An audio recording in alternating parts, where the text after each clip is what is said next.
Berjumpa lagi bersama Mimin di channel Alur Cerita Film Harahap Tampan. Pada video kali ini, Mimin akan menceritakan alur cerita dari film yang berjudul Meg 2 The Trance. Film ini dirilis pada tahun 2023 baru-baru ini, dan memiliki skor 5,2 dari 10 poin menurut situs IMDb. Film hasil karya sutradara Ben Whitley ini, menceritakan tentang pertarungan sengit, antara manusia dengan hiu megalodon, yang telah hidup sejak 65 juta tahun yang lalu. Film keren ini dibintangi oleh Jason Statham, Wu Jing, Sofia Chai, dan rekan-rekan yang lainnya. Tanpa berlama-lama lagi, mari kita saksikan alur cerita film Meg 2 The Trance.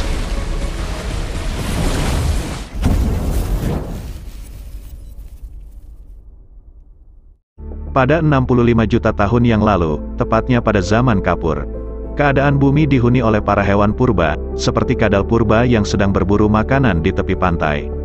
Seekor dinosaurus lalu datang membuat kekacauan, dan hendak menjadikan kadal purba itu sebagai santapan lezatnya. Tiba-tiba dari dalam laut, muncul seekor hiu raksasa bernama Megalodon, dan langsung menerkam dinosaurus tersebut. Berpindah ke masa sekarang. Berlatar di Laut Filipina, Jonas Taylor yang kini bergabung bersama Institut Kelautan milik keluarga Zhang, sedang menyelidiki sebuah kapal yang mengangkut limbah beracun, yang akan dibuang ke laut tersebut secara ilegal. Namun saat Jonas sedang mengambil foto untuk dijadikan sebagai barang bukti, tiba-tiba, muncul seseorang memergokinya. Jonas yang sudah tidak bisa lagi mengelak, terpaksa menghajar orang itu.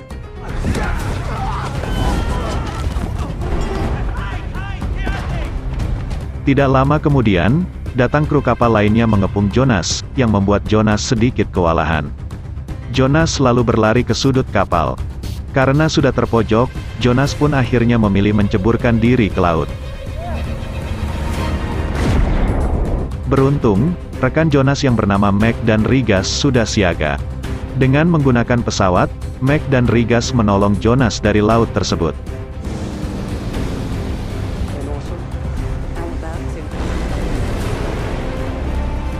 Begitu sampai, Jonas langsung dikeluarkan dari moncong pesawat.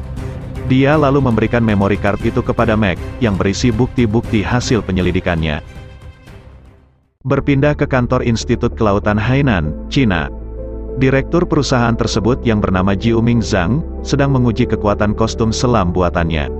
Saat Jiuming sedang sibuk dengan kostum selamnya, tidak lama kemudian, datang Mei Ying, yang meminta pamannya itu, untuk tidak terlambat datang ke acara ulang tahun perusahaan Institut Kelautan yang ke-10 tahun. Pada malam harinya, acara itu pun dimulai. Terlihat, Jonas dan Meg juga menghadiri acara tersebut. Jonas dan Meg sempat melihat seorang pria mencurigakan di pesta tersebut. Pria itu bernama Montes. Seorang miliarder yang mendanai perusahaan itu lalu menyapa para tamu undangan. Wanita itu bernama Hillary Driscoll. Setelah memberikan kata sambutan, Hillary lalu meminta sang direktur Institut Kelautan Cina, yaitu Jiuming Zhang naik ke atas panggung. Dalam acara tersebut, Jiuming menceritakan tentang keluarganya. Jiuming merupakan anak pertama dari Dr. Zhang, dan abang dari Suyin. Seperti yang sudah kita ketahui di film The Meg sebelumnya, jika Dr. Zhang meninggal setelah diserang oleh Megalodon. Begitu juga dengan Suyin, yang dikabarkan meninggal setelah akhir film The Meg 1. Sepeninggal sang ayah dan adiknya, Jiuming menggabungkan perusahaannya yaitu Institut Kelautan Cina dan Manawan, yaitu Stasiun Penelitian Laut, untuk melanjutkan perjuangan keluarganya, dalam menjelajahi Palung Mariana. Dalam memperingati hari ulang tahun ke-10 perusahaannya itu, Jiuming mengenalkan sosok Megalodon bernama Haiki kepada para tamu undangan, yang telah dirawatnya sejak kecil untuk dijadikan bahan penelitian. Jiuming juga berterima kasih kepada para donatur yang mendanai perusahaannya, sehingga dia bisa menciptakan teknologi, yang dapat menjelajahi Palung Mariana lebih jauh. Setelah itu, Meg meminta para tamu undangan untuk memberi tepuk tangan kepada Jonas, karena telah berjasa menyelamatkan stasiun penelitian Manawan, dan melindungi ekosistem bawah laut. Keesokan harinya, Mei Ying mengatakan kepada Jonas, jika dia ingin ikut ke Manawan, dan meminta agar diperbolehkan ikut menjelajahi Palung Mariana. Namun dikarenakan usia Mei Ying yang masih 14 tahun, Jonas pun tidak mengizinkannya. Karena hal tersebut dapat membahayakan Mei Ying, dan sangat beresiko. Di sisi lain, Jiuming berenang bersama Megalodon untuk melatihnya. Hal itu, lantas membuat Jonas dan teman-temannya yang lain, meminta Ji Uming untuk segera menghentikan ide konyol tersebut. Namun Ji Uming yang merasa sudah memiliki kedekatan dengan Megalodon itu, tetap ingin melakukannya. Beberapa saat kemudian, Megalodon itu menghampirinya. Di percobaan yang pertama, Ji Uming berhasil memerintahkan Megalodon tersebut, dengan menggunakan alat yang dipegangnya. Namun di percobaan yang kedua, Megalodon itu tidak mau mendengarkan perintah yang Ji Uming berikan. Dan akhirnya, Megalodon tersebut hampir memakan Ji Uming.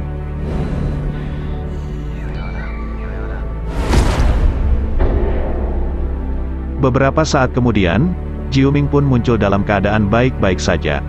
Jonas selalu mengingatkan Ji Uming untuk tidak melakukan hal tersebut lagi, karena Megalodon bisa memakannya kapan saja.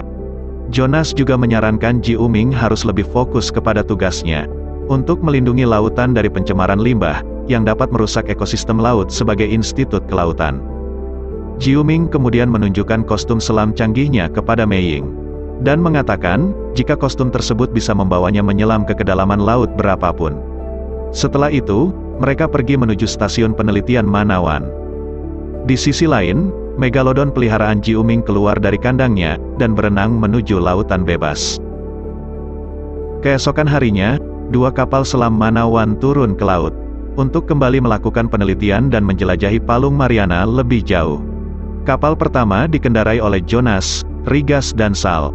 Sedangkan kapal kedua, diisi Ji Uming, Curtis, dan Lance. Dari stasiun Manawan, rekan mereka yang lain yaitu, Max si manajer tim operasi, Jess si ahli komputer, dan DJ seorang insinyur Manawan, memandu penjelajahan tersebut.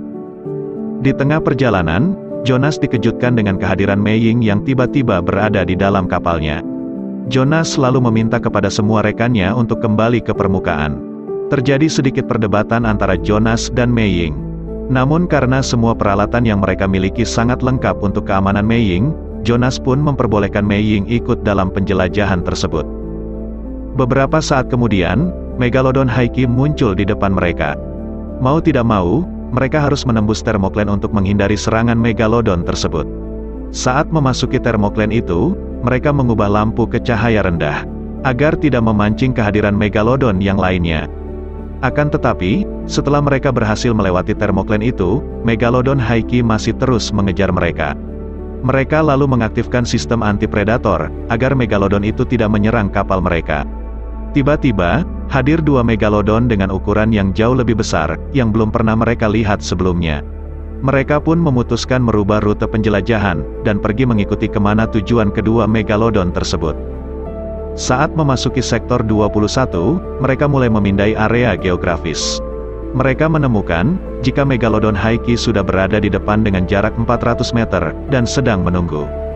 Tidak berselang lama, mereka melihat Megalodon Haiki dan kedua Megalodon lainnya. Ternyata, ini adalah musim kawin bagi para Megalodon. Itulah yang menyebabkan tingkah laku Megalodon Haiki berubah. Beberapa saat kemudian, Jonas dan yang lainnya melihat sebuah stasiun dasar laut. Ternyata, orang yang berada di dalam stasiun itu adalah Montes. Montes dan 2 anak buahnya sedang memasang alat peledak di dalam terumbu karang. Montes yang melihat kehadiran tim Manawan, lalu berencana untuk mengaktifkan peledak itu, agar pihak Manawan tidak mengetahui aktivitas yang sedang dia lakukan. Keputusannya itu membuat kedua anak buahnya marah kepada Montes, karena dapat membuat mereka tewas. Namun Montes tidak memperdulikan kedua anak buahnya, dan tetap meledakkan bom itu.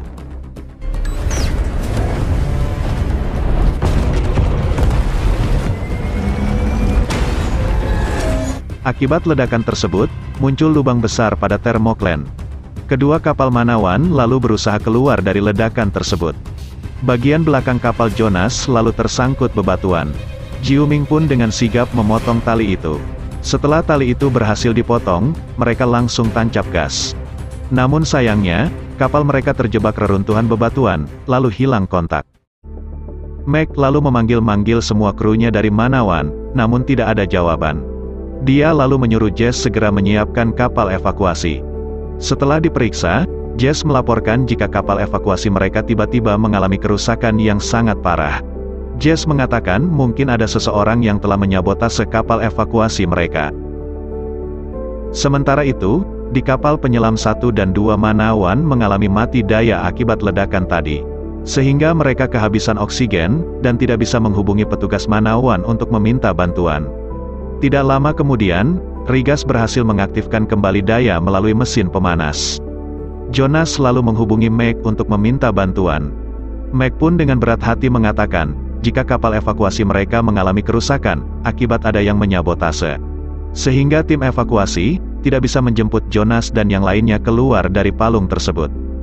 Jonas lalu memutuskan jalan kaki menggunakan kostum selam buatan Ji-uming, untuk pergi menuju stasiun dasar laut, sebelum mereka naik ke permukaan. Setelah memakai kostum selam, mereka semua lalu keluar dari kapal, dan mulai berjalan menyusuri palung Mariana. Beberapa saat kemudian, Jonas bertemu dengan Ji-uming dan yang lainnya. Mereka lalu melanjutkan perjalanan menuju stasiun tersebut. Saat mereka sedang menikmati keindahan bawah laut, tiba-tiba, seekor ular laut melompat dari terumbu karang melingkar di leher Lance. Setelah ular itu Rigas lepaskan, mereka kembali melanjutkan perjalanan.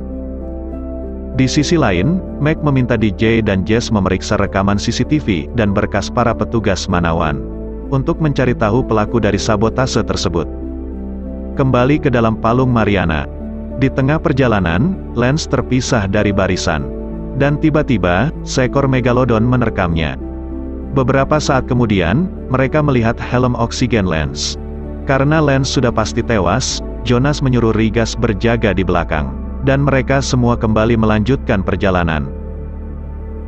Di sisi lain, Montes yang baru saja memperbaiki kapalnya, lalu menghubungi seseorang. Yang ternyata, dia adalah Hillary, miliarder yang mendanai Manawan. Jadi, penyebab dari masalah ini adalah Hillary, yang telah tega berkhianat kepada Ji-uming dan yang lainnya. Montes lalu mengabarkan, jika dia telah menghancurkan kapal tim Manawan. Namun Hillary mengatakan, jika Jonas dan yang lainnya masih hidup, dan sedang menuju stasiun. Di waktu yang bersamaan, Jonas dan kawan-kawan sudah berada kurang dari 1 kilometer dari stasiun. Akan tetapi, mereka harus melewati lembah, tanpa adanya cahaya pembantu dari makhluk hidup yang ada di sana. Dengan terpaksa, mereka harus menggunakan cahaya spektrum rendah dari kostum selam mereka. Meski akibatnya, mereka akan kehilangan pasokan oksigen, karena pemakaian daya yang cukup banyak. Baru beberapa langkah mereka berjalan, muncul kawanan ikan yang membuat mereka sedikit terkejut. Di sisi lain, DJ mengabarkan, jika dia tidak menemukan apapun yang mencurigakan di dalam CCTV. Meg lalu pergi ke ruang server, untuk melihat CCTV yang terhubung dengan satu satelit cadangan. Kembali ke dalam palung Mariana, beberapa kadal purba menyerang Jonas dan yang lainnya dengan sangat ganas.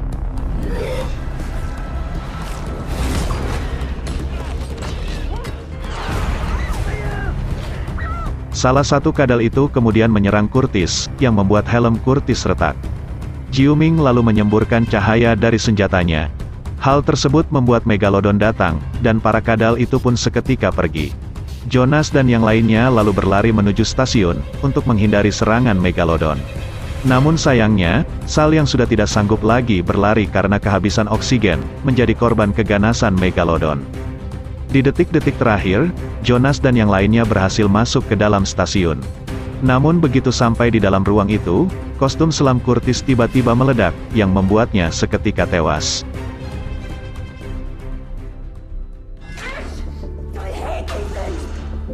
Sekarang hanya menyisakan Jonas, Mei Ying, Ji-uming, dan Rigas. Mereka lalu masuk ke dalam stasiun.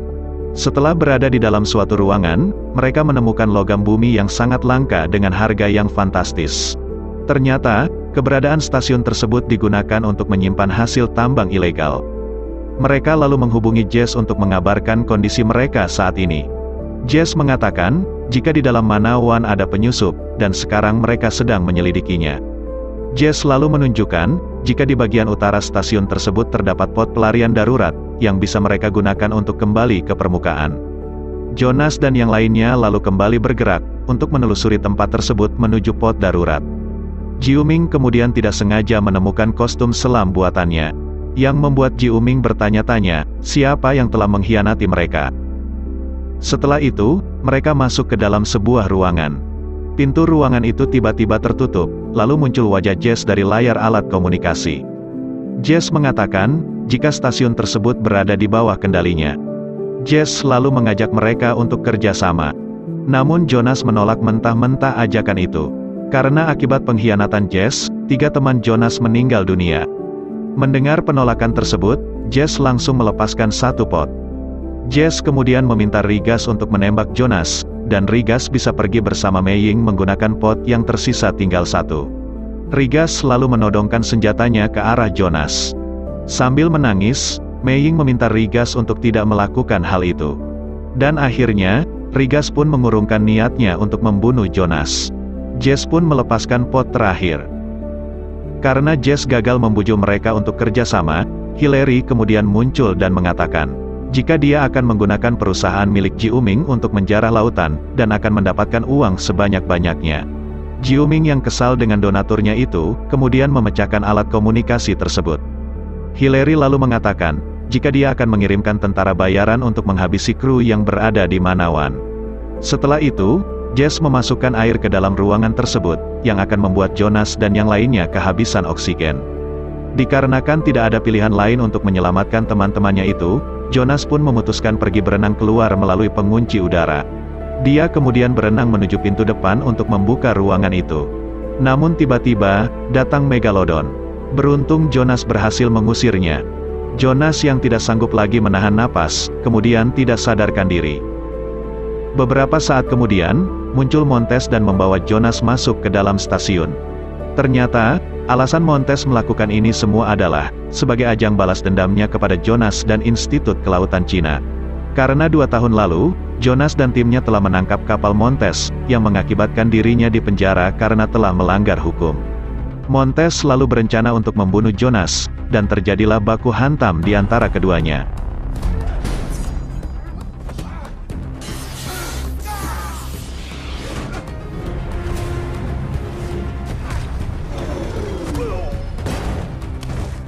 Di sisi lain, air sudah hampir menenggelamkan Ji-Uming, Mei Ying, dan Rigas. Sehingga Jonas harus secepatnya mengeluarkan mereka dari ruangan itu. Namun Montes terus berusaha menggagalkan aksi Jonas membuka ruangan tersebut. Beruntung, Jonas berhasil melumpuhkan Montes. Dia pun segera membuka pintu ruangan tersebut. Dan akhirnya, Ji-Uming, Mei Ying dan Rigas berhasil selamat dari kematian. Berpindah ke tempat lain, tentara bayaran sudah tiba di stasiun penelitian Manawan. Melalui rekaman CCTV, Mac menemukan orang yang telah menyabotase kapal evakuasi mereka, yang tidak lain adalah Jess. Di waktu yang bersamaan, Jonas dan yang lainnya lalu masuk ke dalam kapal selam milik Montes, untuk keluar dari tempat tersebut. Akan tetapi, kapal tersebut mengalami beberapa masalah, termasuk sistem anti-predatornya. Jadi mereka membutuhkan pengalih perhatian, agar Megalodon tidak menyerang mereka. Ji-Uming pun langsung pergi menyalakan lampu stasiun, untuk mengalihkan perhatian Megalodon. Megalodon yang melihat cahaya itu, lalu bergegas menuju stasiun, dan langsung membuat kekacauan. Rigas yang ketakutan lalu menyuruh Jonas untuk segera menutup pintu kapalnya, dan segera pergi meninggalkan Ji-Uming. Namun Jonas percaya, jika Ji-Uming pasti berhasil, dan dia tetap menunggu Ji-Uming kembali. Di detik-detik terakhir, Ji-Uming berhasil kembali masuk ke dalam kapal. Mereka pun segera meluncur naik ke permukaan. Di tengah perjalanan, Ji-Uming menemukan peledak yang Montes gunakan.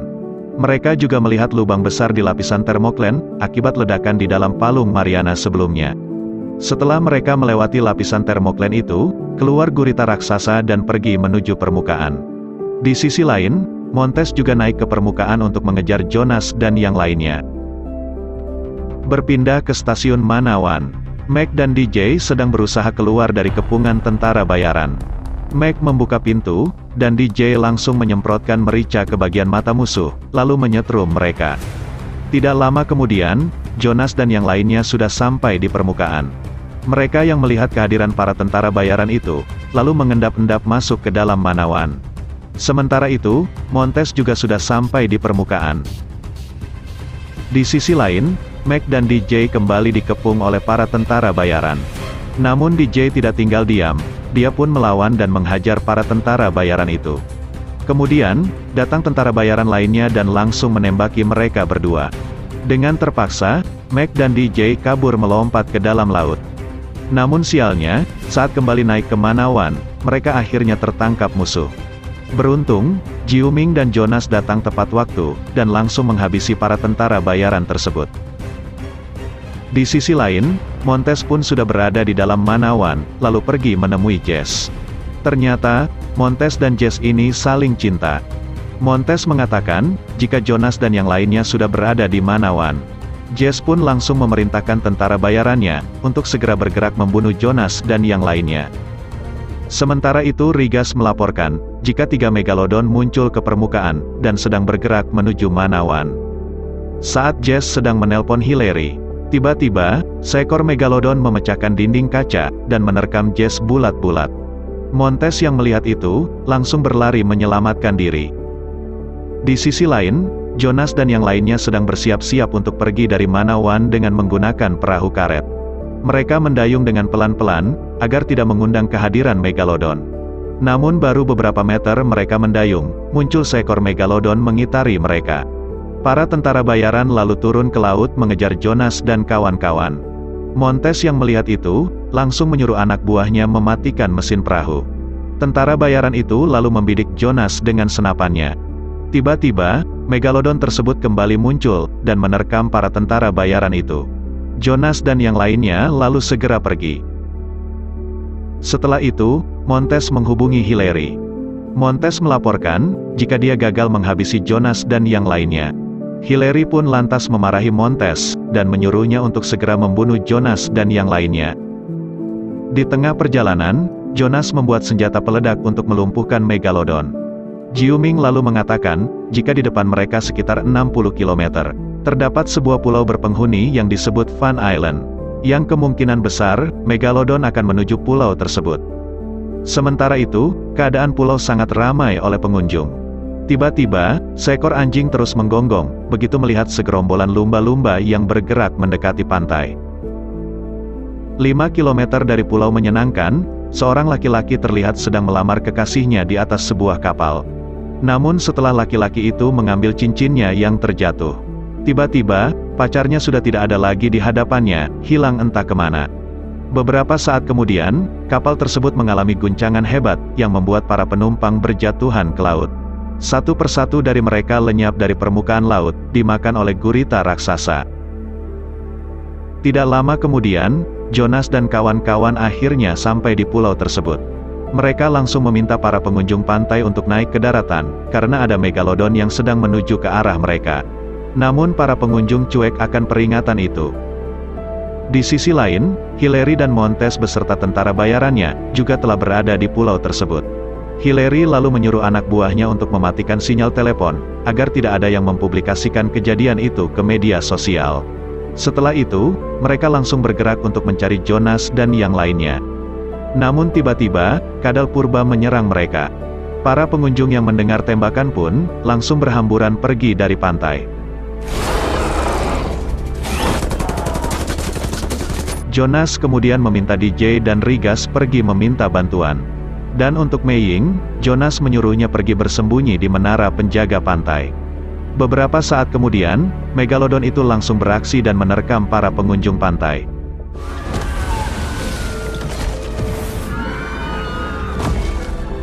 Di sisi lain, Hillary yang berada di dalam helikopter dan sedang menunggu Montes, tiba-tiba kedatangan kadal purba dan langsung menyeretnya.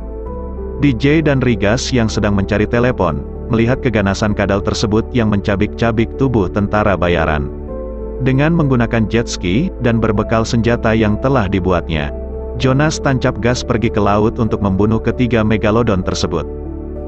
Setelah itu, Jiuming mengajak Meg pergi ke sebuah tempat penyimpanan bahan kimia untuk membuat bom.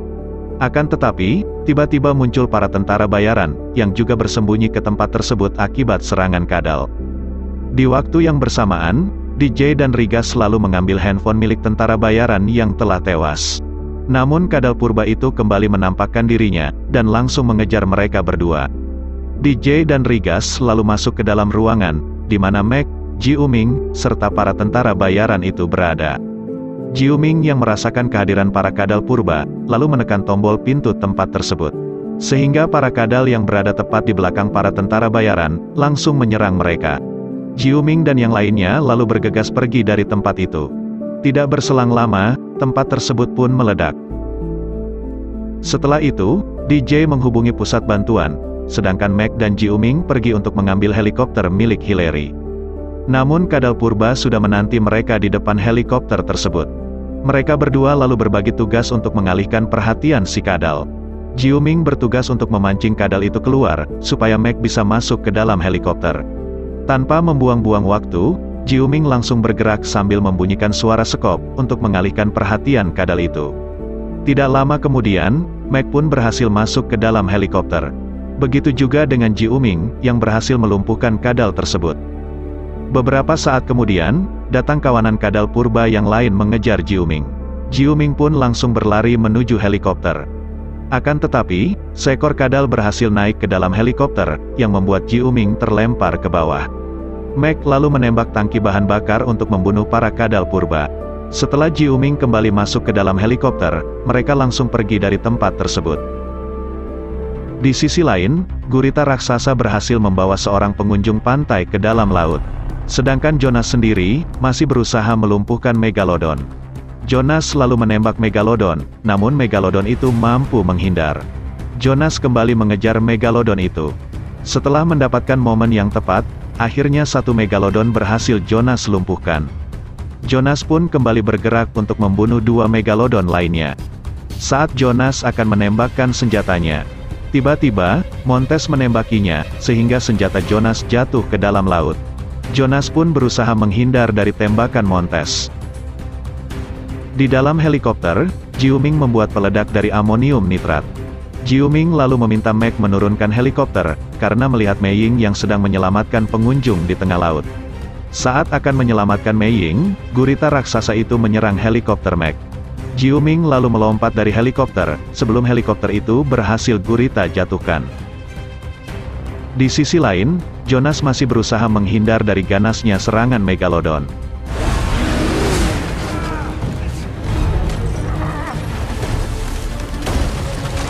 Setelah Jonas berhasil selamat dari serangan Megalodon, datang Montes dan menyerbunya dengan tembakan. Jonas yang berada di bawah jembatan kayu, lalu muncul dan menancapkan batang kayu di kakinya Montes, yang membuat darahnya menetes ke laut. Tidak lama kemudian, Megalodon kembali datang dan langsung menerkam Montes. Sementara itu, gurita raksasa tersebut berhasil menangkap Ji-uming. Ji-uming lalu meminta Mei-ying untuk melemparkan alat peledaknya. Gurita tersebut lalu membawa Ji-uming ke dalam laut. Ji-uming kemudian berusaha melepaskan ikatan gurita itu, lalu menancapkan peledak tersebut di tubuh gurita. Akan tetapi, ledakan tersebut tidak berarti apa-apa bagi gurita. Begitu akan naik ke permukaan, Ji-uming kembali ditangkap oleh gurita. Tiba-tiba, muncul Megalodon, dan langsung menerkam gurita.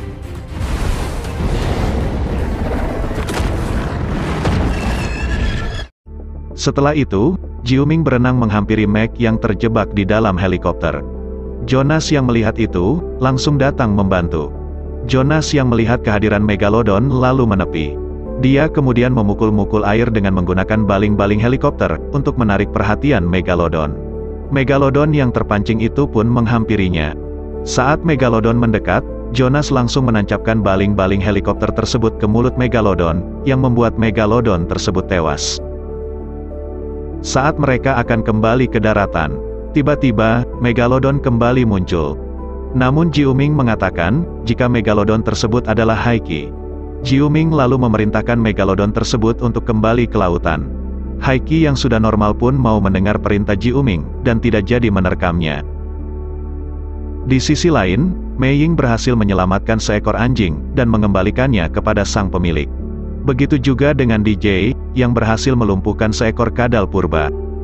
Meg, Jonas, dan Ji-uming yang sudah sampai di tepi pantai lalu menemui Mei-ying, dan mereka sangat bangga kepada Mei-ying. Tidak lama kemudian, akhirnya bantuan pun datang. Setelah pertarungan yang melelahkan dan menguras tenaga, emosi, serta pikiran, mereka lalu bersantai di tepi pantai. Rigas lalu berkata, jika Haiki masih berada di lautan, dan mungkin sudah hamil. Namun Jonas menjawab, lebih baik tidak membahas itu dulu. Mereka lalu merayakan kelangsungan hidup mereka sambil menikmati pemandangan yang ada. Dan akhirnya, kita telah selesai menyaksikan alur cerita film Meg 2 The Trance ini guys, semoga kalian terhibur. Jika suka dengan video ini, silakan tekan tombol subscribe dan share-nya. Saya pamit undur diri, sampai jumpa di video saya selanjutnya. Bye-bye.